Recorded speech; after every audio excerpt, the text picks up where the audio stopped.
Mummy daddy mummy வீட்டில் இல்ல, தடவோட யாரும் இல்ல, விளையாடுவோமா புள்ள செல்லனா. கேட்கறதுக்கு காதுல என்னமோ மாதிரி இருக்கு. ஆக இந்த பாட்டுல இப்ப எப்படி இருக்கு, கலைகளை எல்லாம் அழிக்கிற மாதிரி, அந்த சமுதாயத்தையே சீர்கெடுக்கிற மாதிரியான பாடல்கள் தானே இருக்குதுன்னு சொல்லி அழகா பேசியிருக்கிறார். தமிழை பொறுத்த வரைக்கும் இயல் இசை நாடகம் அப்படின்னு முத்தமிழை பிரிப்பாங்க. ஆடல் கலையில தாளம் அப்படிங்கிற ஒரு வகை இருக்கு. தாளத்தை அடிப்படையாக வச்சுதான் பாட்டு பாட முடியும், நடனமும் ஆட முடியும். அது தாளமானம்னு பேரு. அதே மாதிரி ஒரு கவிதை சொல்றோம்னா அது எத்தனை நேரத்துக்குள்ள சொல்லணும்ன்றதுக்கு காலமானம்னு பேரு.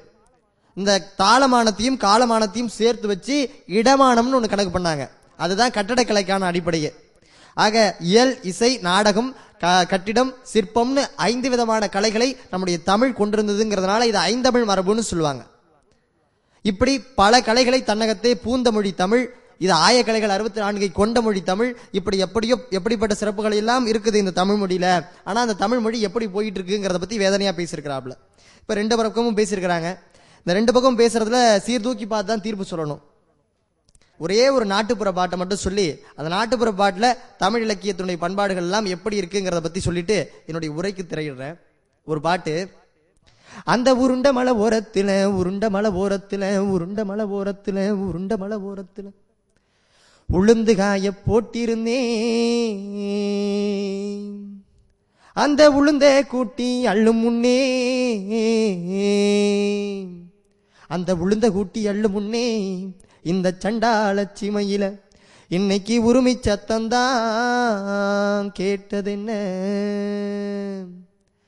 ஏ ஆக்காட்டி ஆக்காட்டி எங்கெங்கே முட்டையிட்ட எங்கெங்கே முட்டையிட்ட எங்கெங்கே முட்டையிட்ட,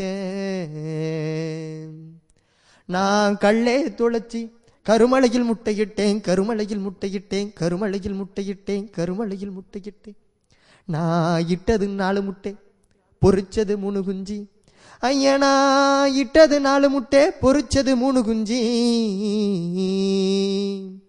அந்த 3 குஞ்சில முத்த குஞ்சி கரை தேடி 3 மலை சுத்தி வந்தேன், நடு குஞ்சி கரை தேடி 4 மலை சுத்தி வந்தேன், இளைய குஞ்சி கரை தேட போகையிலே போகையிலே போகையிலே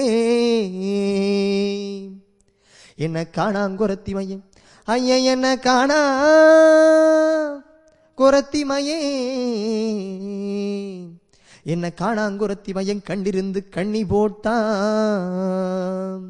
என் காலு 2 கண்ணிக்குள்ளே ரெக்க 2 மாரடிக்க ரெக்க 2 மாரடிக்க ரெக்க 2 மாரடிக்க, நான் பெத்த மக்கா அழுத கண்ணீர் ஆறா பெருகி ஆன குளிப்பாட்ட குளமா பெருகி குதிரை குளிப்பாட்ட ஏரி பெருகி எருது குளிப்பாட்ட பள்ளம் பெருகி பண்ணி குளிப்பாட்ட, நான் பெத்த மக்கா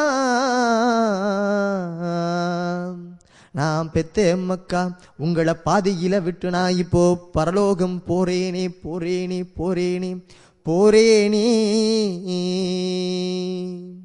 ஏ எழ குருவிய நீ எங்கி எழக்கூடாது எழ குருவிய நீ எங்கி எழக்கூடாது கத்துங்குருவிய நீ கதறி எழக்கூடாது, அல்ல என்ன பெருங்கண்ணம்மா அதை எருக்க வழிகளும் இருக்குதம்மா, அல்ல என்ன பெருங்கண்ணம்மா அதை எருக்க வழிகளும் இருக்குதம்மா, வலியும் வேதனையும் மலையோடு போயிடுச்சு வாழ்க்கை என்னான்னு போராடி புரிஞ்சிடுச்சு, வலியும் வேதனையும் மலையோடு போயிடுச்சு வாழ்க்கை என்னான்னு போராடி புரிஞ்சிடுச்சு, வாங்க பறந்திடுவோம் என் குஞ்சிகளா வாங்க பறந்திடுவோம் வாங்க பறந்திடுவோம் என் குஞ்சிகளா வாங்க பறந்திடுவோம்.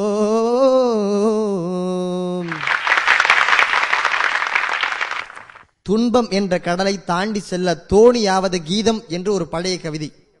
அப்படி மனிதனுடைய வாழ்க்கையில எவ்வளவோ துன்பம் இருக்கு, அதையெல்லாம் தாண்டி போவதற்கு இந்த கலையும் இலக்கியமும் நமக்கு துணையாக இருக்கிறது. அந்த துணையாக இருக்கிற கல்வி ஒரு நாளும் வீணாக போவதற்கு வாய்ப்பில்லை. கரை சேற்றுவதுதான் கலையினுடைய நோக்கம். ஆக இந்த பட்டிமண்டபத்தினுடைய தீர்ப்பாக, இந்த அறிஞர் பெருமக்களினுடைய தீர்ப்பாக, தமிழன் தொலைக்காட்சியினுடைய தீர்ப்பாக, இன்றைய சூழலில் கலை இலக்கிய பண்பாடுகள் அது அடையாளத்தை இழக்கவில்லை, புதிய வடிவத்தை பெறுகிறது என்று சொல்லி இந்த அற்புதமான பட்டிமண்டபத்தை நிறைவு செய்கிறேன். நன்றி, வணக்கம்.